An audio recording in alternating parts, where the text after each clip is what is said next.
E aí, pessoal, pronto para mais um mergulho profundo aqui no The Deep Dive? Hoje a gente vai se aprofundar nas ideias da Mernice Pereira. Ah, a Mernice. É uma expert em neurobusiness, Legal. que tem uma visão bem interessante, sabe, sobre o rumo da humanidade. Uhum. A pergunta central que ela coloca é para onde a humanidade está caminhando. Ih, E ela vai além dos problemas, digamos, do dia a dia. certo. Sabe, buscando entender essa desarmonia interna mais profunda que, segundo ela, está impactando todos nós. Interessante. É. O ponto de vista dela é bem provocativo, né? Ela tem mais de 40 anos de experiência no mundo corporativo Nossa, bastante tempo. e também nas áreas de fitness e bem-estar. E usa a neurociência, a psicologia positiva e até a física quântica para embasar o trabalho dela. Caramba. E o que ela defende é que esse ritmo acelerado do mundo moderno, essa busca incessante por produtividade, sucesso, está nos levando para um caminho de superficialidade. Superficialidade. Como assim? É como se a gente tivesse focado demais em métricas, em aparências, em validação externa Sei. e perdendo a conexão com o que realmente importa. O equilíbrio mental, os pensamentos positivos, a nossa própria essência. E isso se manifesta em várias áreas da vida, né? Tipo, no trabalho, por exemplo. Exatamente. Nas empresas, a gente vê essa priorização de números, de resultados a qualquer custo. Muitas vezes em detrimento do bem-estar dos funcionários, da construção de relações genuínas, de um ambiente de trabalho mais humano, mais positivo. Nossa, é verdade. É, Parece que as empresas às vezes esquecem que são feitas de pessoas, né? exatamente. Como essa superficialidade se manifesta na nossa vida pessoal. A gente busca soluções rápidas para problemas complexos. Dietas da moda, exercícios genéricos, tudo para atingir um ideal de aparência física. Certo. Mas sem levar em conta a individualidade, a necessidade de autoconhecimento, de uma busca mais profunda por bem-estar. Faz sentido. E as redes sociais, que prometiam nos conectar, muitas vezes acabam intensificando essa superficialidade. Nossa, isso é verdade. A gente acaba preso nessa busca por curtidas, por aprovação dos outros, criando uma imagem idealizada de nós mesmos que, no fundo, não é real, né? E essa necessidade constante de validação externa acaba nos desconectando da nossa essência, né? Sem dúvida. É como se a gente estivesse vivendo num mundo de espelhos, buscando reflexos que nos digam que somos bons o suficiente. Mas sem realmente nos aprofundarmos em quem a gente realmente é. E essa busca por validação externa, essa superficialidade, acaba nos impactando de que forma? A Mernice argumenta que isso contribui para um aumento da ansiedade, da depressão, da sensação de vazio, de falta de propósito. É como se a gente estivesse constantemente buscando algo que nunca encontra porque estamos procurando nos lugares errados. Entendi. E aí entra o que ela chama de desarmonia interna. Interessante. É como se essa busca frenética por coisas externas acabasse gerando um conflito interno, né? Uma sensação de que algo está faltando, mesmo que a gente tenha tudo que a sociedade diz que é importante. Exatamente. É. E mais irônico é que, apesar de vivermos na era da hiperconexão, com toda essa tecnologia que deveria nos aproximar, a gente está cada vez mais isolado, cada vez mais desconectado humanamente. É o paradoxo da era digital, né? Mas como essa desconexão se manifesta na prática? No trabalho, por exemplo, a gente vê essa fragmentação das equipes, com o trabalho remoto, muitas vezes sem interações presenciais significativas. A gente perde a riqueza do contato humano, da troca de ideias espontânea, da colaboração que vai além das telas. Nossa, é verdade. Parece que a gente está mais conectado aos nossos dispositivos do que as pessoas ao nosso redor, né? E além do trabalho, onde mais essa desconexão se manifesta? A gente vê essa polarização política, a intolerância com opiniões divergentes, o discurso de ódio que muitas vezes toma conta das redes sociais. As pessoas se escondem atrás de perfis falsos, se sentem à vontade para atacar, ofender. Sim. Sem pensar nas consequências das suas palavras, né? É. Isso cria um clima de medo, de desconfiança, de agressividade que acaba contaminando as relações humanas. É como se a gente tivesse perdido a capacidade de dialogar, né? De discordar de forma respeitosa, Isso. de construir pontes entre diferentes pontos de vista. Exatamente. E essa falta de diálogo, essa dificuldade em lidar com a diferença, contribui para a fragmentação social, para a sensação de isolamento, de falta de pertencimento, que é tão presente nos dias de hoje. Isso impacta todo mundo, né? Mas principalmente os jovens, Sim. que estão ainda construindo sua identidade, que que são mais vulneráveis à pressão social, à necessidade de aprovação do grupo. É realmente preocupante. É. Mas diante desse cenário, o que a Maria Inês Pereira propõe? Tem como reverter essa situação? Ela acredita que sim. Acredita? E a solução, segundo ela, começa dentro de cada um de nós. A gente precisa mudar o mundo começando por nós mesmos. Exatamente. Ela defende que a gente precisa reduzir o excesso de estímulos externos. Se desconectar um pouco dessa superficialidade digital Certo. e voltar a ouvir a nossa voz interior, os nossos valores, a nossa intuição. Nossa, parece simples, mas na prática é bem difícil, né? Com certeza. É um processo, um caminho que exige esforço, disciplina e autoconhecimento. É. Mas ela acredita que é possível. Acredito. E que é a partir dessa reconexão interna que a gente pode começar a construir uma vida mais autêntica, mais significativa, mais harmônica. Que legal. E como a gente faz isso na prática? O que a Maria se sugere? Ela fala muito da importância de cultivar a inteligência emocional, de aprender a lidar com as nossas emoções, em desenvolver a empatia, a compaixão, a capacidade de se conectar com o outro de forma genuína. E como a gente coloca isso em prática no dia a dia? Existem várias ferramentas que podem nos ajudar nesse processo, como a meditação, a yoga, o mindfulness, a terapia. E também é importante buscar atividades que nos conectem com a nossa essência, que nos tragam alegria, que nos façam sentir viva. É como se a gente precisasse se reconectar com o que realmente importa, né? Isso. Com o que nos faz sentir bem, com o que nos dá sentido de propósito. Exatamente. E a partir dessa reconexão interna, a gente pode começar a transformar nossa realidade, a construir relações mais autênticas, a contribuir para um mundo mais justo, mais humano, mais equilibrado. Legal, mas como a gente leva essa transformação individual para um mundo lá fora?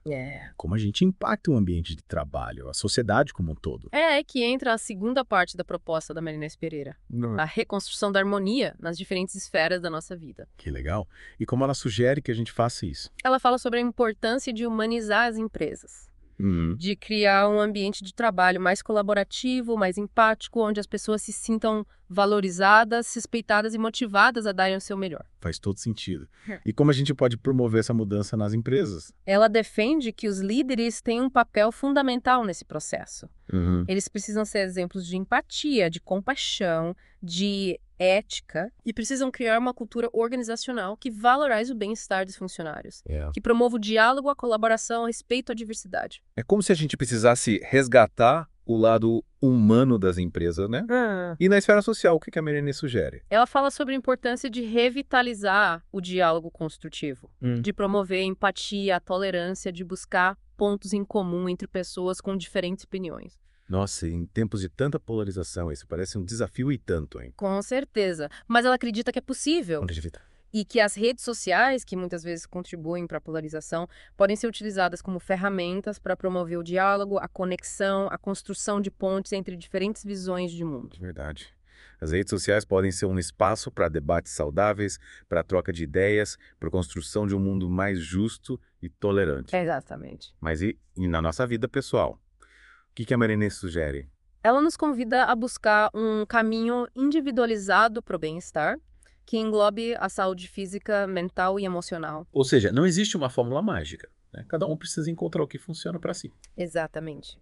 É sobre se autoconhecer, se conectar com seus valores, com seus sonhos, com o que te faz feliz. E a partir dessa base sólida, buscar atividades que te tragam bem-estar, que te ajudem a lidar com o estresse do dia a dia, que te permitam viver de forma mais plena e harmônica. Que legal. E que dicas práticas ela dá para a gente colocar isso em prática? Ela fala sobre a importância de ter uma alimentação saudável, de praticar exercícios físicos regularmente, de ter contato com a natureza, de cultivar hobbies, de ter momentos de lazer, de descanso. E também de cultivar relações saudáveis com pessoas que nos apoiam, que nos inspiram, que nos fazem bem. Nossa, são tantas dicas valiosas. Parece que a Maria tem uma visão bem completa sobre como construir uma vida mais harmônica, né? Sim, ela realmente nos convida a repensar a forma como a gente vive. A buscar um caminho mais autêntico, mais conectado com a nossa essência, com o que realmente importa. Mas e aí, como a gente coloca tudo isso em prática? Como a gente transforma essa teoria em ação? A Maria Inês Pereira acredita que a mudança começa com pequenas atitudes, com escolhas conscientes que a gente faz no dia a dia. É sobre ter a coragem de questionar os padrões, de buscar o que te faz feliz, de viver de forma mais autêntica, mais conectada com seus valores, com seu propósito de vida. Parece que a mensagem central da Marinese é que a gente precisa se reconectar com a nossa essência, né? E a partir dessa reconexão, construir uma vida mais harmônica, tanto individualmente quanto coletivamente. Exatamente. E ela nos lembra que essa busca por harmonia é um processo contínuo, que exige esforço, dedicação, mas que vale a pena. Vale a pena. Porque nos leva em direção a um futuro mais humano, mais justo, mais equilibrado. Que inspirador. Mas, e aí? Como a gente começa essa jornada? Quais são os primeiros passos? A Marinês sugere que a gente comece por reservar um tempo para nós mesmos, sabe? Para silenciar a mente. Para se conectar com a nossa respiração, com o nosso corpo. Pode ser 5 minutos pela manhã, antes de começar o dia, ou 10 minutos antes de dormir. O importante é criar esse espaço de quietude, de introspecção, para se ouvir, se observar, se reconectar consigo mesmo. Parece um bom começo. Mas, e depois dessa pausa, como é que a gente leva essa consciência para o dia a dia, para as nossas interações, para o nosso trabalho? A Marinês fala sobre a importância de cultivar a atenção plena, o que a gente chama de mindfulness, em tudo que a gente faz. É sobre estar presente no momento presente, sem se perder em pensamento do passado ou preocupações com o futuro. Sei. É sobre prestar atenção nas nossas sensações, nas nossas emoções, nos nossos pensamentos, sem julgamento, com aceitação. Mas como a gente coloca isso em prática? No meio da correria do dia a dia, como a gente consegue parar e prestar atenção em tudo isso? A Marinês sugere que a gente comece devagar, com pequenas práticas. Por exemplo, prestar atenção na respiração enquanto a gente caminha, observar as cores e as formas dos alimentos enquanto a gente come, sentir a água escorrendo pelo corpo enquanto a gente toma banho. São pequenos momentos de pausa, de conexão com o presente, que nos ajudam a cultivar a atenção plena ao longo do dia. E como essa atenção plena, esse mindfulness, pode nos ajudar a construir uma vida mais harmônica? Quando a gente está presente no momento presente, a gente consegue se conectar com a nossa intuição, com a nossa sabedoria interior. A gente se torna mais consciente das nossas emoções, dos nossos pensamentos, dos nossos comportamentos. E isso nos dá a oportunidade de fazer escolhas mais alinhadas com os nossos valores, com o que realmente importa para nós. Entendi. É como se a atenção plena nos ajudasse a ter mais clareza sobre quem somos, sobre o que a gente quer, sobre o que nos faz bem. Isso. E a partir dessa clareza, a gente pode fazer escolhas mais conscientes, mais autênticas, que nos levem em direção a uma vida mais harmônica. Exatamente. E a Marinês também fala sobre a importância de cultivar a compaixão. Tanto por nós mesmos quanto pelos outros. Mas como a gente cultiva a compaixão num mundo tão individualista, tão competitivo? A Marinês nos convida a começar por nós mesmos, por reconhecer as nossas próprias dificuldades, nossas próprias falhas, com gentileza e compreensão. E a partir dessa autocompaixão, a gente pode estender esse olhar compassivo para os outros. Reconhecendo que todo mundo está lutando as suas próprias batalhas, que todo mundo tem as suas próprias dores e fragilidades. Faz sentido, é como se a compaixão fosse um antídoto para a crítica, para o julgamento, para a intolerância que a gente vê tanto por aí. E como a gente pode colocar isso em prática? Ela sugere que a gente comece por pequenas atitudes, como praticar a escuta ativa, se colocar no lugar do outro, tentar entender o ponto de vista dele, mesmo que a gente não concorde. É sobre cultivar a empatia, a capacidade de se conectar com a dor do outro, de oferecer um abraço, uma palavra de conforto, um gesto de apoio. Esses pequenos gestos de compaixão podem fazer uma grande diferença no mundo, né? Com certeza. E a Marinês acredita que, ao cultivarmos a compaixão, a gente contribui para a construção de um mundo mais justo, mais humano, mais fraterno. É realmente inspirador. Mas a Marinês fala sobre como lidar com as dificuldades, com os desafios que inevitavelmente surgem na vida. Sim. Ela nos convida a encarar os desafios como oportunidade de aprendizado, de crescimento, de transformação. Ela nos lembra que a vida é um processo constante de evolução, que a gente nunca para de aprender, de se transformar. Sabe aquela frase famosa? A vida é uma escola. Exatamente. E a Marinês nos encoraja a abraçar os desafios, a encará-los de frente, com coragem, com resiliência, com a confiança de que a gente tem a força necessária para superar qualquer obstáculo. E como a gente desenvolve essa força interior, essa resiliência para lidar com os desafios? A Marinês fala sobre a importância de cultivar a autoconfiança, a crença em si mesmo, na sua capacidade de superar os desafios. E ela nos lembra que a autoconfiança não é algo inato, mas sim algo que a gente pode desenvolver ao longo da vida, através das nossas experiências, dos nossos aprendizados, das nossas conquistas. E como a gente cultiva essa autoconfiança na prática? A Marinês sugere que a gente comece por identificar os nossos pontos fortes, as nossas habilidades, os nossos talentos. Certo. É sobre reconhecer o que a gente faz bem, o que nos dá prazer, o que nos faz sentir realizados.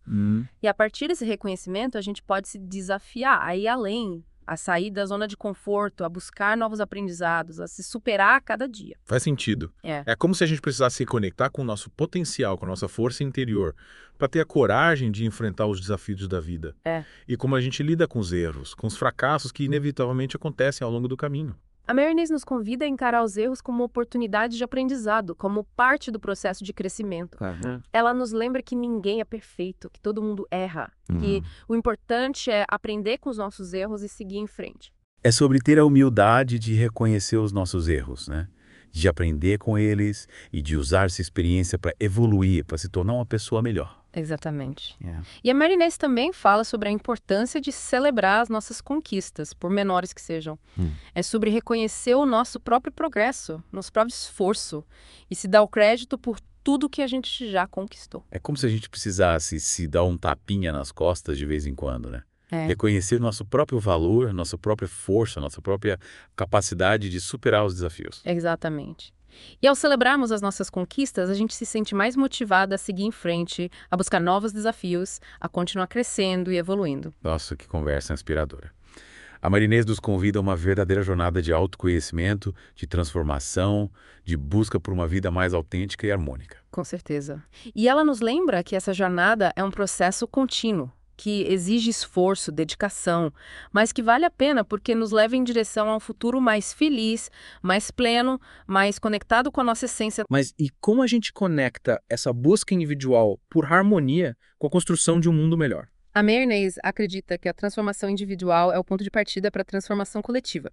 Ela nos convida a sermos agentes de mudança, a espalharmos essa mensagem de paz, de amor, de compaixão, de harmonia para o mundo ao nosso redor. E como a gente faz isso na prática? Ela sugere que a gente comece por pequenas atitudes, como praticar a gentileza, o respeito, a empatia no nosso dia a dia. É sobre se conectar com as pessoas ao nosso redor, oferecer ajuda a quem precisa, se engajar em causas que a gente acredita ser a mudança que a gente quer ver no mundo. Esses pequenos gestos de amor e compaixão podem ter um grande impacto, né? Com certeza. E a Marinês nos lembra que, ao agirmos dessa forma, a gente contribui para a construção de um mundo mais justo, mais humano, mais harmonioso para todo mundo. Mas e como a gente lida com a sensação de impotência, de que os nossos esforços individuais são insignificantes diante da imensidão dos problemas do mundo? A Marinês nos convida a ter fé na humanidade, a acreditar que a mudança é possível, que cada um de nós tem o poder de fazer a diferença. Ela nos lembra que, mesmo que a gente não veja resultados imediatos, cada ato de amor, de compaixão, de gentileza, planta uma semente de esperança, de transformação no coração das pessoas. Que lindo. É como se a gente precisasse confiar que, mesmo que a gente não veja, as nossas ações positivas estão gerando ondas de transformação que se propagam pelo mundo. Exatamente. E a Marinês nos convida a não desistir da nossa busca por um mundo melhor, a continuar lutando por um futuro mais justo, mais humano, mais harmonioso para todos. Que mensagem poderosa. Mas, e a Marinês fala sobre como lidar com as pessoas que não compartilham dessa visão de mundo, que não estão dispostas a mudar, que contribuem para a desarmonia do mundo. Ela nos convida a ter compaixão por essas pessoas, a reconhecer que elas também estão presas em seus próprios sofrimentos, suas próprias ilusões. E ela nos encoraja a manter o nosso coração aberto, a emanar amor e compaixão, mesmo para aqueles que nos ferem, que nos magoam, que nos decepcionam. Mas como a gente consegue ter compaixão por pessoas que nos fazem mal? Mas Marinês nos lembra que compaixão não significa concordar com as ações ou com as palavras dessas pessoas, mas sim reconhecer que elas também são seres humanos, que elas também sofrem, que elas também erram, e que, ao emanarmos compaixão para elas, a gente contribui para a quebra do ciclo de violência, de ódio e de sofrimento. É como se a compaixão fosse uma força transformadora, capaz de dissolver a raiva, o ressentimento, o ódio. Exatamente. E a Marinês nos convida a sermos exemplos de compaixão, de amor, de perdão para o mundo. Ela nos convida a sermos a mudança que a gente quer ver no mundo, a construir um futuro mais justo, mais humano, mais harmonioso para todos. Que mensagem inspiradora. Mas e na prática, como a gente coloca tudo isso em prática? A Marinês nos convida a começar por A Maria nos convida a começar por prestar atenção nos nossos pensamentos. Ela diz que a gente precisa se tornar observador dos nossos próprios pensamentos, sem julgamento, sem apego. É como se a gente estivesse assistindo a um filme, sabe? Observando os pensamentos que vêm e vão, sem se identificar com eles, sem se deixar levar por eles. Nossa, parece um exercício e tanto. Mas como a gente faz isso na prática, a gente simplesmente ignora os pensamentos negativos. Não se trata de ignorar os pensamentos, mas sim de observá-los com distanciamento, com compaixão, quando a gente se torna consciente dos nossos pensamentos. A gente percebe que eles a realidade são apenas interpretações da realidade. E aí a gente tem a oportunidade de escolher quais pensamentos a gente quer cultivar, quais pensamentos nos servem, quais pensamentos nos levam em direção à harmonia. Entendi. É como se a gente tivesse o poder de escolher os pensamentos que a gente quer alimentar, né? Os pensamentos que a gente quer que guiem as nossas ações, as nossas emoções, as nossas vidas. Exatamente. E a Manny nos convida a cultivar pensamentos positivos, sabe? Pensamentos de amor, de compaixão, de gratidão, de esperança. Ela nos lembra que a mente é como um jardim e que a gente precisa escolher sementes que a gente quer plantar, sementes que a gente quer que floresçam. Que linda analogia. Mas e como a gente lida com os pensamentos negativos que insistem em surgir, mesmo quando a gente tenta cultivá-los? A Manny sugere que a gente não lute contra esses pensamentos, mas sim que os acolha com compaixão. Ela nos lembra que os pensamentos negativos são como visitantes indesejados que aparecem sem avisar, mas que a gente não precisa convidá-los para entrar. Não precisa oferecer a eles um café, não precisa dar a eles atenção, a gente pode simplesmente observá-los com distanciamento, reconhecer a sua presença e deixá-los ir embora. Parece um desafio e tanto. Mas como a gente coloca isso em prática no dia a dia, né? No meio da correria, do estresse, das pressões da vida moderna? A Marinês nos convida a criar pequenos rituais de autocuidado ao longo do dia, momentos de pausa para a gente se conectar com a nossa respiração, com o nosso corpo, com a nossa paz interior. Pode ser 5 minutos de meditação pela manhã, uma caminhada ao ar livre na hora do almoço, um banho relaxante antes de dormir. O importante é criar esses momentos de pausa, de reconexão para nutrir a nossa mente, o nosso corpo e a nossa alma. Esses pequenos rituais de autocuidado podem fazer uma grande diferença na nossa vida, né? Com certeza. E a Marinês nos lembra que ao cuidarmos de nós mesmos, a gente se torna mais fortes, mais resilientes, mais capazes de lidar com os desafios da vida e também nos tornamos mais capazes de cuidar dos outros, de contribuir para a construção de um mundo melhor. Legal. E como a gente leva essa harmonia interior para o mundo lá fora? Como a gente contribui para a construção de um mundo mais justo, mais humano, mais harmonioso? A Marinês nos convida a sermos exemplos de paz, de amor, de compaixão, de gentileza. Ela nos convida a espalhar essa energia positiva para o mundo ao nosso redor, através das nossas palavras, das nossas ações, dos nossos pensamentos. Mas como a gente faz isso na prática? Como a gente se torna um agente de mudança no mundo? A Marinês nos convida a começar por pequenas atitudes como sorrir para um estranho na rua, oferecer ajuda a um colega de trabalho, doar nosso tempo para uma causa que a gente acredita. São pequenos gestos de amor e compaixão que podem fazer uma grande diferença na vida das pessoas e no mundo. É verdade, pequenas ações, grandes impactos, né? Mas e como a gente lida com aquela sensação de impotência? Sabe, de que os nossos esforços individuais são insignificantes diante da imensidão dos problemas do mundo? A Marinês nos convida a ter fé na humanidade, a acreditar que a mudança é possível, que cada um de nós tem o poder de fazer diferença. Ela nos lembra que mesmo que a gente não veja resultados imediatos, cada ato de amor, de compaixão, de gentileza, planta uma semente de esperança, de transformação no coração das pessoas. É verdade, né? Uma sementinha de cada vez a gente vai plantando um jardim mais bonito. Exatamente. E a Marinês nos convida a não desistir da nossa busca por um mundo melhor, a continuar lutando por um futuro mais justo, mais humano, mais harmonioso para todos. Nossa, quanta coisa a gente aprendeu hoje com a Marinês Pereira. Ela nos deu um verdadeiro mapa para a construção de uma vida mais autêntica, mais harmônica, mais conectada com a nossa essência e com o mundo ao nosso redor. Com certeza. E o mais importante é que a gente coloque em prática os ensinamentos dela, que a gente comece a trilhar essa jornada de autoconhecimento, de transformação, de busca por uma vida mais plena e significativa. É isso aí. E para quem quiser se aprofundar nas ideias da Marinês Pereira, a gente vai deixar o link para o trabalho dela na descrição desse episódio, vale a pena conferir. E a gente te convida a refletir sobre a pergunta que a Marinês nos deixa. Se cada um de nós buscar a autenticidade, a empatia e a conexão genuína, será que a gente consegue transformar a cultura da superficialidade em uma cultura de florescimento humano? É essa a provocação que a gente deixa para você, ouvinte. Que as ideias da Marinês Pereira te inspirem a trilhar o seu próprio caminho em busca da harmonia. A gente se encontra no próximo mergulho.